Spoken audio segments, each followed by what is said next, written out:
कानों में गहने हैं, हाथों में अंगूठियां हैं, गले में हार है, लोग बड़े खुश होते हैं, बहुत खूबसूरत, बहुत सुंदर। पर जो जानकार होते हैं वो कहते बनाया किसने है। पूछते हैं कौन सा स्वर्णकार, वो कहते हैं वाह बनाने वाले ने कमाल किया। वाकई किया तो कमाल बनाने वाले ने है, ना कि पहनने वाले ने। तो वही बात, लोग अपने सदगुरु अल्लाह वाहिगुरु मालिक को वाह नहीं कहते। निरा मन मता है। मोहित होना है तो अल्लाह वाहिगुरु राम पे हो, जिसने सबको बनाया है, और उस पे मोहित होने का मजा आ जाता है। इंसान को वो खुशियां मिलती हैं जिसकी कभी कल्पना नहीं की होती। अपने मन के तंग दायरे में कैद ना रहो। सारा टाइम मन की बुरी सोच, हर टाइम मन की गलत आदतें दिलो दिमाग में जब इंसान की घूमती रहती हैं तो उस परवरदिगार को भुला देता है। तो अपने मौला को, अपने सदगुरु को, अपने दाता को धन्यवाद करो। अहंकार में ना पड़ो, खुद ही में ना पड़ो। वो तो कभी किसी का बुरा नहीं करता, आप खुद ही बना लेते हैं ऐसा किया वैसा किया। नहीं, ना तो भगवान करे और ना ही उसका संत पीर पैगंबर करे। वो कभी किसी का बुरा नहीं करते, सबका भला चाहते हैं। ये अलग बात है इंसान कर्म बुरे करता है, उसे बुरा भोगना पड़ता है, दोष देता है संतों को, गुरु पीर फकीरों को। वो कोई भी कर्म करते हैं हर जीव के भले के लिए। जो भी कर्म कमाते हैं सारी सृष्टि के फायदे के लिए। इंसान अपने आप को दोष नहीं देता, अपने कर्मों को दोष नहीं देता। जो वो कर्म करता है, मानता नहीं, वचन नहीं मानना, उसकी धज्जियां उड़ाते रहना, और फिर मन क्या कहता है, तेरे से नहीं माने जाएंगे, तू तो छुट्टी कर ले। मतलब टोटली बुराई में फंस जा, बुराई की दलदल में जा फंस। तू ऊपर से मोहर लगा देता है, तू नहीं मान सकता, तू तो ऐसा ही है, इससे अच्छा तू ये कर, वो कर, फला कर। तो लोग मन के पीछे जो बहकते हैं वो दुखी रहते हैं। अगर इस मन से बचना चाहते हो, गारंटेड है, घंटा सुबह घंटा शाम सुमरन करके देखो, भक्ति इबादत करके देखो, थोड़ी सेवा करो, मन तो आपका पानी भरेगा। पर आप सुमन करना ही नहीं चाहते। कई सज्जनों ने तो नाम ले रखा, यही नहीं पता वो लेके कहाँ रख दिया। ले रखा, जपा नहीं, रखा है, बस जाप तो करते ही नहीं। कभी कभार याद आता है जब जरूरत पड़ती है, कुछ दर्द होने लगा कि एक्सीडेंट होगा, तब तो मालिक बड़ा मीठा लगता है। तो क्यों नहीं आगे पीछे याद करते, निरंतर टाइम रख लेते कि हाँ भाई घंटा सुबह शाम, आधा घंटा सुबह शाम कम से कम जाप करेंगे। कईयों ने यहाँ पर्ण किया, बड़ा हैरानी हुई। 5 मिनट सुमन किया करूंगा, कमाल होगी। 5 मिनट कुर्बानी कर दी भाई। 5 मिनट में तो कोई चाय नहीं पीता ना जी, 5 मिनट कर लिया करूंगा। वायदा किया तो देखो कितना बड़ा। चलो ना करने वालों से तो कुछ ना कुछ अच्छा ही है, पर कम से कम आधा घंटा जाप में बैठो, कोई आफत आने वाली, काम धंधा करना करते रहना, या फिर घंटा सुबह शाम या आधा घंटा सुबह शाम। इतना तो कम से कम, बिल्कुल कम से कम है। वैसे 15 मिनट 10 मिनट जो मर्जी करते रहो, फल तो उसका मिलना ही है। लेकिन अगर वाकई मन को रोकना चाहते हो तो कम से कम आधा घंटा सुबह, इतना ही शाम को, या घंटा सुबह शाम। वरना मन का कोई भरोसा नहीं, कब बहका दे, कब गलत जगह पे ले जाए और इंसान दुखी होता रहे। तो भाई सुमरन एकमात्र उपाय है जो आपके मन के लगाम डाल सकता है। अगर आप घंटा सुबह शाम नहीं करोगे, आधा घंटा जाप नहीं करोगे, इसका कोई पता नहीं कब बहका दे। बड़े बड़े ऋषि मुनियों को पल में फिसला दिया, बड़े बड़े भक्तों के पैर उखड़ते देर नहीं लगी, जो अपने आप को भक्त कहलाते थे तो थोथा चना बाजे घना। लेकिन फिर भी लोग तो ये समझते बड़ा यार ज्ञानी। किस गुरु ने कहा, किस संत ने, किस पैगंबर ने कहा कि आप उसको बड़ा ज्ञानी कहो, बड़ा गुणवान कहो? कभी इस स्टेज से साईं मस्ताना जी महाराज ने, परम पिता शास्त्राम जी दाता रहबर ने अब हमसे कहलवाया हो कि भाई ये आदमी तो बड़ा गुणवान है भाई, इसकी सुना करो? नहीं, आदमी आदमी है। यहाँ एक हरिचंद पंच खिलाना बात सुनाया करता था, कहता एक आया मेरे पांव हाथ लगा दिए कि बाबा है शायद। मैंने कहा चुप रहा। वो कहती बाबा सिर पे हाथ रखो, आशीर्वाद दो। कहता मेरे हाथ में तो इतनी करामात है, मेरे सिर पे घूमता रहा मैं गंजा हो गया, तेरे सिर पे रखूंगा तो भी गंजी हो जाएगी। बात तो सच्ची है। आदमी आदमी को क्या खाक दे देगा? जो खुद गुनाहों का लिफाफा है वो दूसरों को कैसे बेगुनाह कर देगा? बस लोग पागल हैं, खड़ा देख लिया, थोड़ा बोलता सुन लिया, ये तो यार बड़ा ज्ञानवान है, इसको तो बड़ी बातें आती हैं। अरे बातों से कुछ नहीं होता, कर्मों से कुछ होता है। किसी पे मोहित ना हो, मोहित अल्लाह वाहिगुरु राम पे। दिखने में जो नजर आते हैं असल में वो होते नहीं, और जो होते हैं वो दिखते नहीं। तो इसलिए सुमरन करो, किसी के चक्कर में ना पड़ो। कोई अच्छा गाए, अच्छा बोले, अच्छा सुनाए, ये सिर्फ कहने की बात है, करनी है सिर्फ। जो सोचनी है वो तो कुछ और होती है लोगों की। समझ लो वो थोथा चना है। और जो अल्लाह वाहिगुरु राम के गुण गाते हैं वो भक्त हैं, लेकिन उनके पांव हाथ लगाने से कुछ मिलता नहीं। ऐसा देखा हमने। कोई उसे कहता कि भाई तू भाई, तो आगे से 10 गाली सुनने को मिलती। कोई उन्हें कहता तो मैं क्या हूं, मैं तो गुनाहों का पुतला हूं, सतगुरु से कर दुआ, उससे कर प्रार्थना। यानी अपने को कुछ अलग हस्ती ना बनाओ तो ही खुशियां मिलेंगी। जब आदमी अपनी अलग हस्ती बना लेता है, मैं कुछ बन गया। एक कहावत है पंजाबी में, ऐसी वो नहीं रह गए जी, ऐसी कुछ होर बन गई जी। जब ये और कुछ बन जाते हो तब गड़बड़ हो जाती है, ईगो आ जाती है, मेरे को पता है, मैं सब जानता हूं, मुझे सारा ज्ञान है, इत्यादि इत्यादि इत्यादि। बस फिर समझो मन ने फटी पोंछनी शुरू कर दी। अरे तुलसी जी इतने बड़े संत हुए, महापुरुष हुए, उन्होंने कहा जो कोई कहे संत को चीना, तुलसी हाथ कान को दीना। कि अगर कोई कहता है, मुझसे पूछता है कि तूने क्या संत की रमज को जान लिया, कहता भाई मैं तो तौबा करता हूं, मैं तो नहीं समझ सका। तो जब इतने बड़े महापुरुष ऐसा कहते हैं तो जरा सोचिए। पर आदमी अपने आप को महापुरुष से कम नहीं समझता, मैनू सारा पता, अब ऐसे वैसे ये वो फला। कोई नहीं समझ सकता संतों की रमज। जो समझते हैं वो शोर नहीं मचाते। चक्कर ये है, वो दूसरों को नहीं कहते मैनू पता है, मुझे ये, मुझे वो, मुझे फला। नहीं, वो चुप रहते हैं और भक्ति करते रहते हैं और मालिक की खुशियों से माला माल हमेशा। पर वाहिगुरु राम ने ऐसा कुछ नहीं किया। गजब है गजब। क्या ये अजूबा नहीं? ये अपने आप में बेमिसाल बात नहीं? लोग झगड़ा करते हैं, हिंदू मुस्लिम सिख ईसाई सर्व सांझे हैं धर्म, सबके लिए हैं खुले, कोई भी उन्हें पढ़ सकता है, कोई भी उनसे शिक्षा लेके भगवान अल्लाह वाहिगुरु को पा सकता है। उदाहरण लीजिए, हिंदू का खून मुसलमान के लग जाएगा, मुसलमान का सिख के और सिख का ईसाई के लगेगा, ब्लड ग्रुप सेम होगा तो सभी धर्मों का खून एक दूसरे के लग सकता है। वैसे दुनिया के हिसाब से तो हिंदू का खून जब मुसलमान के लगेगा तो एलर्जी हो जानी चाहिए। क्या होती है? नहीं होती। या फिर मुसलमान का खून सिख के लगे तो बहुत बड़ी एलर्जी हो जानी चाहिए। नहीं होती। क्यों? एक पिता एक के हम बारिक, ये धर्म कह रहे हैं। भगवान वो नहीं होता 4 ईंटें रख के 5वीं ऊपर रख के वहां झुक जाओ, ये तो हमारा रेडीमेड बनाया हुआ भगवान है। भगवान वो है जिसने हमें बनाया है, भगवान वो नहीं जिसे आदमी बना दे। ये हकीकत है, ये सच्चाई है। और सच्ची बात हमेशा कड़वी लगती है। एक गुंडा गुजर रहा है और भाई साहब क्या हाल है, तो वो खुश होगा, अरे गुंडे क्या हाल है, देखो कह के पता चल जाएगा अगले पल। सच कड़वा बहुत होता है। आप बोलिए भी मत ऐसे किसी को, हम तो वैसे उदाहरण दे रहे हैं कि सच में शुरू हो जाओ। तो ये दुनिया में अजूबा इसी बात का है कि लोग सच को सच की तरह लेना नहीं चाहते। झूठ, छल, कपट इस घोर कलयुग में बेइंतहा है, बेइंतहा। छल करेंगे, कपट करेंगे, ठगी, बेईमानी, झूठ, और इसी का नाम कलयुग है। हमने धर्म की पंक्तियां पढ़ी, कलयुग में कर्म धर्म नहीं कोय, कलु का जन्म चंडाल के होए।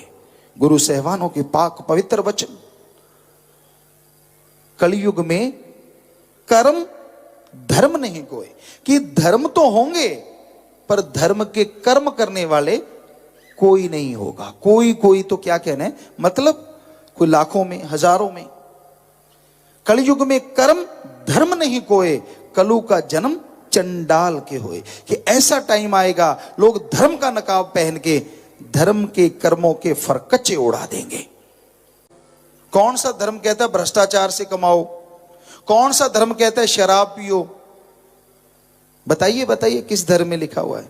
आपके पीछे भी सरनेम है, आगे तो बीकेटी किसी के पीछे बराड़, ये चोपड़ा जी हैं जी, ये फलाना जी हैं जी, यानी जो सरनेम है उस पे लोग ज्यादा जोर देते हैं। नाम तो बीकेटी किसी के होता है, हमने कई जगह परिचय लिया है। तो मतलब आदमी आदमी नहीं है, आदमी के साथ धर्म जुड़ा है। तो आपके साथ भी धर्म जुड़ा है।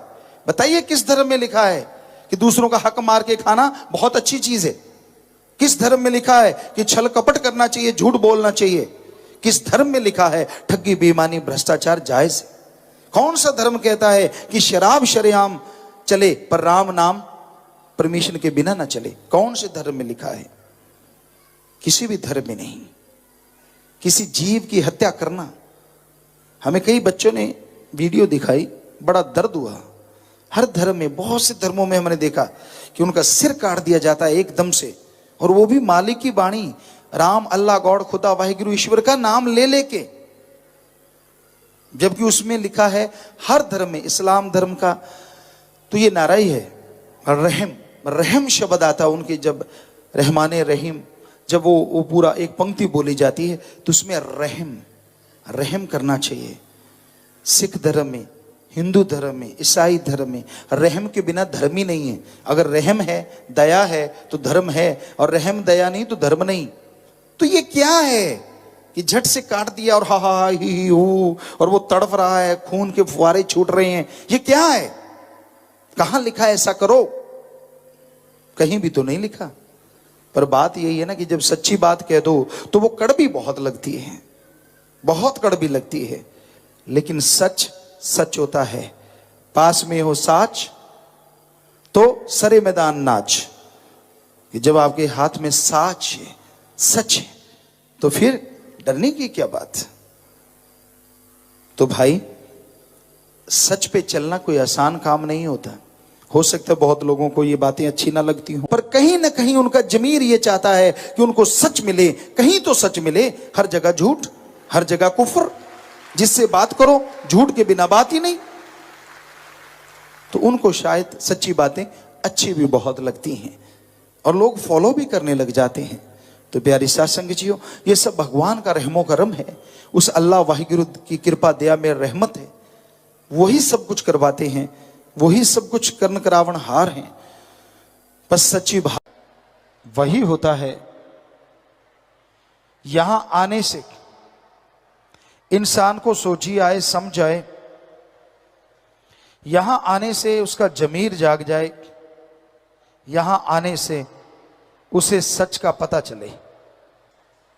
रजो तमो सतो ये गुण है, सच और झूठ गुणों में आ जाता है।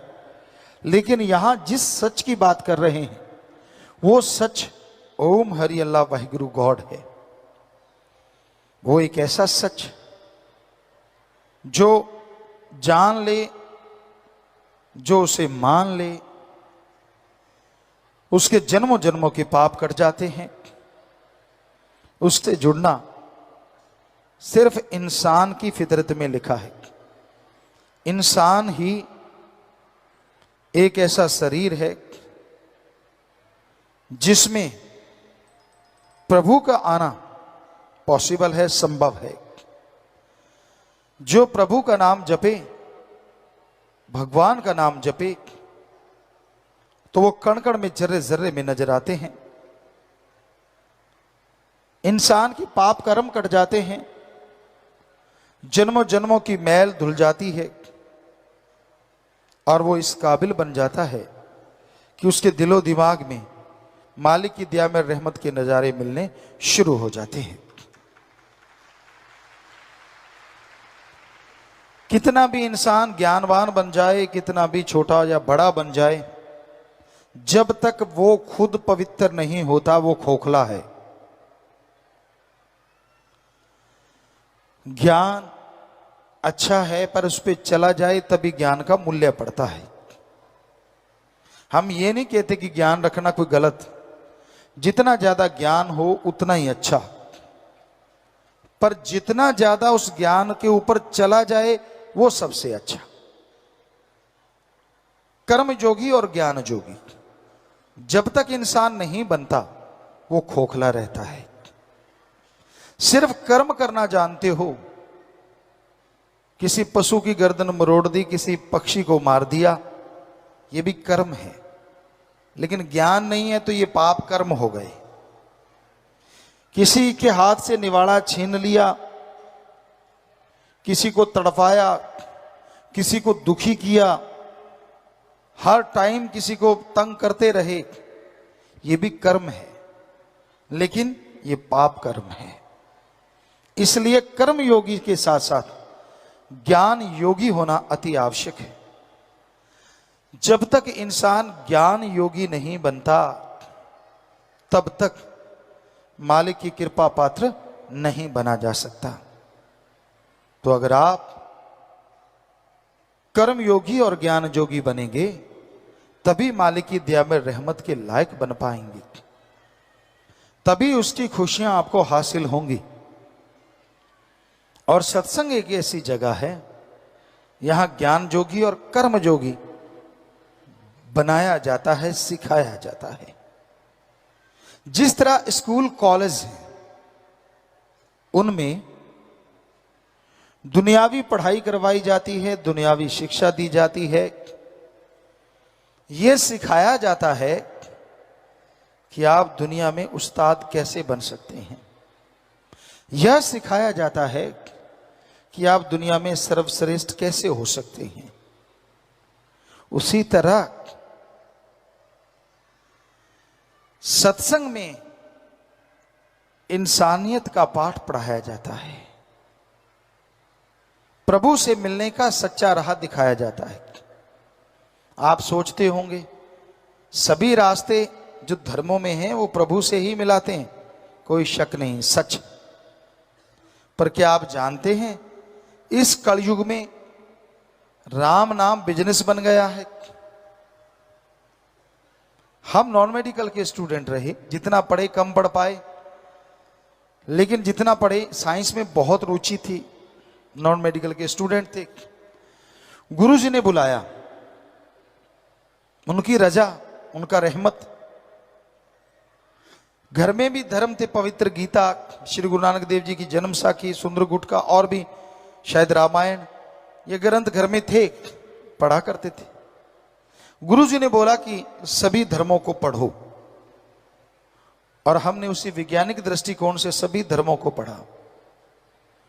सभी धर्मों में ये तो लिखा है, दाता था, दाता है और दाता ही रहेगा, वो मंगता नहीं हो सकता। और यह भी सच है, वो देता था, देता है और देता ही रहेगा, मांगने का कायदा आना चाहिए। ऐसे नहीं होता कि आपने इच्छा करी और वो पूरी हो गई, नहीं। क्या आप इच्छा करें, 5-7 साल का बच्चा को इच्छा कर ले कि मुझे पीएचडी की डिग्री मिल जाए तो मिल जाएगी? कितना भी भ्रष्ट युग है, 7 साल के बच्चे को पीएचडी की डिग्री नहीं मिल सकती। हाँ, बड़े वाला तो कहीं भी कुर्सी के नीचे से दाएं से डाल के ले सकता है, लेकिन 7 साल के बच्चे को कौन देगा? नहीं हो सकता।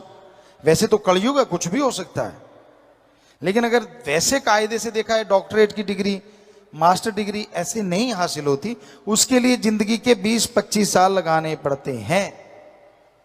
तो जरा सोचिए, ये किताबें तो सामने हैं, वो अल्लाह, वो वाहिगुरु, वो राम, वो गॉड जो दिखता नहीं, क्या उसके लिए 16 साल नहीं, 20 साल नहीं, 5 साल नहीं, क्या 2-4 महीने लगातार नहीं लगाने चाहिए उसका रिसर्च करने के लिए? लगाने चाहिए। अगर कोई लगा दे, पूछते हैं भक्ति करी, कहते हाँ आज एक दिन भक्ति करी, एक दिन थोड़े ही ना, 2 घंटे, घंटा सुबह शाम अगर 2 महीने करोगे तो हमारे ख्याल से 5 दिन और रात बनेंगे। 2 महीने तो बहुत दूर जाके बनेंगे। कैलकुलेट करो, टाइम टाइम है। तो ये जरूरी है कि आप सही समय के अनुसार भक्ति करें, फिर उसके नजारे ना मिले तो कहें कि हमारे धर्म झूठे। धर्म नहीं कहते कि पैसा देने से भगवान दिख जाएंगे, धर्म नहीं कहते कि कपड़ा चढ़ाने से भगवान दिखेंगे, धर्म नहीं कहते कि धूप में तड़फने से, पाखंडवाद करने से भगवान दिखेंगे। सवाल ही पैदा नहीं होता। धर्म हमारे सारे कहते हैं भगवान का गुरु मंत्र, कलमा, मेथड ऑफ मेडिटेशन, वो एक तरीका है। बाय नेम उस गॉड को पुकारो तो वो गॉड जरूर मिलेगा, जरूर आएगा।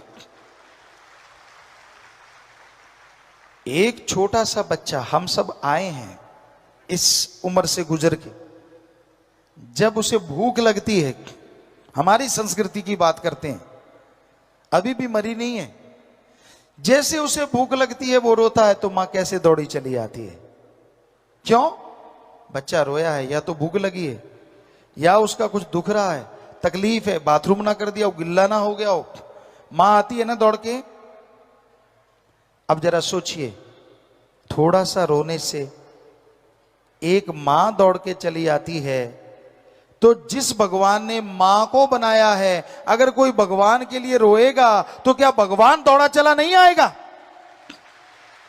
सोचिए। पर उसके लिए तो कोई रोता ही नहीं। उसके दर पे तब सिर झुकाता है जब 10 लाख का करोड़ मांगता है। उसके सिर पे तब आके दर पे तब सर झुकाता है जब पेपरों का टाइम आता है। भगवान रात को पेपर दिखा जाना, सुबह करके आऊंगा, तेरा क्या जाता है, मेरी मेरिट आ जाएगी। उसको तब याद किया जाता है जब बच्चा बीमार हो जाए और डॉक्टर कह दें ये लाइलाज है। उसको तो तब याद करते हैं जब किसी मुसीबत में घिर जाओ। उसको तब याद किया जाता है जब मौत सामने नजर आए। काश सुख के दिनों में उसे याद करो तो दुख कभी आए ना। क्या आपने खाने की जगह कुछ सोना खाने लगे हो, रोटी छोड़ दी हो? क्या पता नए युग में आप डायमंड खा के गुजारा कर रहे हो। ऐसा है कोई? नहीं। वही गेहूं की रोटी, वही सब्जियां, वही पनीर, वही दूध, सब कुछ वैसे का वैसा। ठीक है, आधुनिक युग है, लेकिन आवश्यक चीजें तो वैसी ही हैं। आप वही चीजें लेते हैं, वही चीजें खाते हैं, वैसा कपड़ा पहनते हैं। तो उसमें अगर एक चीज और ऐड की जाए, और वो है प्रभु का नाम, कि आप घंटा सुबह शाम 10 घंटे, 24 में से फिर भी 22 घंटे आपके, चलो घंटा छोड़िए, 15 मिनट सुबह शाम, आधा घंटा, 11.5 घंटे आपके, आधा घंटा, वो भी 15-15 मिनट सुबह, 15 मिनट शाम को प्रभु को दे देंगे। करके तो देख लो। फकीर झूठ क्यों बोलेंगे? या तो हम कहें 15 मिनट तो लगाना, पहले 100 रुपया हमें दे के जाना, फिर तो आपको लगे यार गुरुजी पैसा लेने के लिए कह रहे हैं। हम तो नहीं कह रहे ऐसा, यहां तो कोई चढ़ावा नहीं चढ़ता, क्योंकि जब भगवान नहीं लेता तो फकीर क्यों ले? हमारे भी हाथ पांव हैं फकीर के भी। आप खेती बाड़ी करते हैं तो हम भी खेती बाड़ी के साइंटिस्ट हैं। एक ही एकड़ में 13 अलग अलग तरह की सब्जियां पैदा की भगवान की कृपा से। रीयूज वाटर सिस्टम तक हमने शुरू किया, और भी बहुत सारी चीजें कर रहे हैं समाज के भले के लिए। तो कर्मयोगी बनना जरूरी है। तो मेहनत करके खाते हैं, मेहनत करके खाओ, लेकिन 15 मिनट सुबह शाम अगर प्रभु को दे दोगे तो यकीन मानो कुछ महीनों में ही आपके घर के हालात, आपके शरीर के हालात, दोनों जहान के हालात बदल जाएंगे। दिलो दिमाग में शांति आएगी, आत्म बल बढ़ जाएगा। आप में से आलिम फाजिल होंगे, बहुत पढ़े लिखे विद्वान, बताएंगे वो, और वो जानते हैं अगर आत्म बल बुलंदियों पे हो, हारी बाजी जीती जा सकती है। मौत जैसे भयानक कर्म से निकला जा सकता है। डॉक्टर साहब बैठे होंगे यहां बहुत बड़े बड़े, उनसे पूछ के देख लो, एक मरीज कह दे मैं तो मरूंगा, उसे आप 100% असर करने वाली दवाई का भी इंजेक्शन लगाओगे, 10% काम करेगी। उसी मरीज के अंदर आत्मबल आ जाए कि मैं मरूंगा नहीं, चाहे कोई भी बीमारी है, तो 10% काम करने वाली दवा 100% काम कर जाएगी। बड़े से बड़े साइंटिस्ट से आप पूछ सकते हैं। सिख गुरु सहवान, 10 के 10 गुरु सहवान, उन्होंने मांगने की शिक्षा नहीं दी। किरत करो ते वंड के शको, किरत कमाई यानी मेहनत करो। और खुद भी उन्होंने मेहनत, श्री गुरु नानक देव जी ने कितने काम किए, चाहे उन्होंने कौतुक दिखाए, दुकानदारी की, खेती बाड़ी की, लोगों को नई नई टेक्निक से आज जो चावल वगैरह लगते हैं, श्री गुरु नानक देव जी महाराज ने खेती करना सिखाया। अपने आप में बेमिसाल, बेमिसाल दुनिया को वाहिगुरु का नाम जपाया, लेकिन साथ में किरत कमाई। सभी गुरुओं ने, एक भी गुरु ऐसा नहीं। फिर आता है ईसाई, ईसा मसीह पैगंबर, उन्होंने भी करके खाया। कहीं नहीं मिलता कि उन्होंने मांगा, करके खाया। तो हमारे सारे धर्मों के हेड, या यूं कहिए जिन्होंने धर्मों को बनाया, उन्होंने बोला है, हिंदू धर्म में बोला कड़ा परिश्रम करके खाओ, कर्म जोगी और ज्ञान जोगी। सिख धर्म में बोला दशानवादि किरत करो और वाहिगुरु दा नाम जपो। इस्लाम धर्म में बोला हक हलाल की रोजी रोटी खाओ और अल्लाह की इबादत करो। ईसाई धर्म में बोला हार्ड वर्क करो and do the method of meditation continue. सभी धर्म बोलते हैं, गुस्सा ना करो, धर्म जाके पढ़ो। सिर्फ दिखावा कर लेने से धर्म नहीं बन जाता। धर्मों में जो लिखा है वो पढ़ो और फिर हमें बताओ कहां लिखा है कि अल्लाह वाहिगुरु राम किसी से लेता है। वो तो देता है, और इतना देता है आदमी की झोली छोटी पड़ जाती है, वो देता चला जाता है। कोई लेने वाला चाहिए, कोई लेने वाला चाहिए। सही ढंग से उसकी भक्ति करे, अल्लाह वाहिगुरु राम का नाम जपे, उसकी इबादत करे, वो कमी नहीं छोड़ता, अंदर बाहर से खजाने भर देता है। तो इसलिए भाई उस परम पिता परमात्मा को दाता है, दाता था, दाता रहेगा, ये मान के चलो। ना कि ये सोचो कि वो आपके 1-2 रुपए पे खुश हो जाएगा। ठगी मारते हो 100 रुपए की, मालिक को देते हो 1 रुपया, मालिक नाराज ना होना, ये तेरा हिस्सा तुझे दे दिया। इसका मतलब भगवान को ठगी में भी हिस्सेदार बनाते हो कि मैं ठगी मारूंगा, 99 मेरे 1 तेरा। और कम कितना देते हो भगवान को, ये भी कमाल है। 99 खुद रगड़ गए, उसको बेचारे को 1 ही रुपया, और 1 भी उसके पास नहीं जाएगा, वहां रहने वाला चट कर जाएगा। 1 नहीं तो 10-20 मिलके कर जाएंगे, बुरा ना मानना, लेकिन है 100% सच। सच्ची बात कड़वी जरूर लगती है, लेकिन होती सच, क्योंकि हमने तो धर्मों को पढ़ा है और सभी धर्मों को मानते हैं। 100% पूरी कोशिश करते हैं कि हम धर्मों को माने और लोगों को शिक्षा दें कि आपका जो भी धर्म है जरा उसे पढ़ के देखो उसमें क्या लिखा है। सिर्फ बातें करने से किसी ने बहका दिया, किसी ने फुसला दिया, ये है वो है फलां है, और आपने ग्रंथों में पढ़ा ही नहीं। हम कुछ बातें आपको बताना चाहते हैं। हमारे किसी धर्म में नहीं लिखा ठगी मारो, किसी धर्म में नहीं लिखा शराब के ठेके के आगे जाके शराब पियो या घर में बैठ के पियो, पोस्त खाओ पियो, कहीं नहीं लिखा। कोई भी नशा किसी भी धर्म में